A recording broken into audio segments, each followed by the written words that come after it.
यहाँ पर आपको बताएंगे मुल्तान के इलाके हरम गेट मोहल्ला जवादिया के करीब 2 से 3 मंजिला इमारत गिर गई है। इत्तला मिलते ही रेस्क्यू एहलकार मौके पर पहुंच गए। रेस्क्यू जराये के मुताबिक इमारत गिरने से 8 अफराद मलबे तले दब गए। मलबे के नीचे से 6 अफराद की लाशें निकाल ली गई हैं, जबकि 2 अफराद को शदीद जख्मी हालत में अस्पताल मुंतकिल कर दिया गया है। ताहाल रेस्क्यू ऑपरेशन जारी है।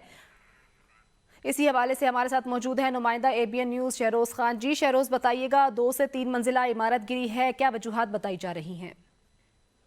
जी बिल्कुल, ये एक बहुत अफसोसनाक वाकया हरम गेट के इलाके में पेश आया है कि 2 से 3 मंजिला जो बिल्डिंग थी वो दीगर करीबी मकामात जो मकान थे वहां पर गिर गई, जिससे 8 से 9 अफराद जो है वो रेस्क्यू रिपोर्ट के मुताबिक मलबे के नीचे आ गए। और डिप्टी कमिश्नर मुल्तान जो है वहां पर इस टाइम मौके पर मौजूद हैं और डिप्टी कमिश्नर मुल्तान ने यह तस्दीक कर दी है कि 8 में से 6 अफराद जो है वो जान की बाजी हार चुके हैं। 2 जख्मियों को निश्तर अस्पताल मुंतकिल किया गया है और वाकई के मुलाकात की मुकम्मल इंक्वायरी की जाएगी। डिप्टी कमिश्नर की जानिब से ये कहा जा रहा है कि इतराफ की इमारत की फिजिकली इंस्पेक्शन के लिए टीमें भी तश्कील दे दी गई है और मजीद जो है कार्रवाई का सिलसिला जारी है और मकामी पुलिस जो है वो भी वहां पर मौके पर मौजूद है और रेस्क्यू ऑपरेशन जो है वो जारी है।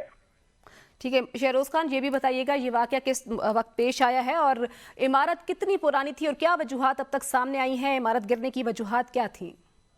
ये वजूहात ये सामने आ रही है कि जो इमारत है वो काफी पुरानी है, उसकी कोई देखभाल नहीं की गई, जिसकी वजह से ये वाकया पेश आया, जिससे जो बाकी करीबी मकान थे उनको भी नुकसान पहुंचा है। और रेस्क्यू एहकाम की जानिब से ये बताया जा रहा है कि इलाके में मजीद जो है वो ऑपरेशन का सिलसिला जारी है। बाकी जो इमारत है करीबी घर है उनको भी चेक किया जा रहा है। जी ये भी बताइएगा, अभी तक तो ये बताया जा रहा है कि 8 अफराद मलबे तले दबे हैं, इससे ज्यादा भी क्या बताया जा रहा है कि खदशा हो सकता है इससे ज्यादा अफराद के मलबे तले दबे होने का भी?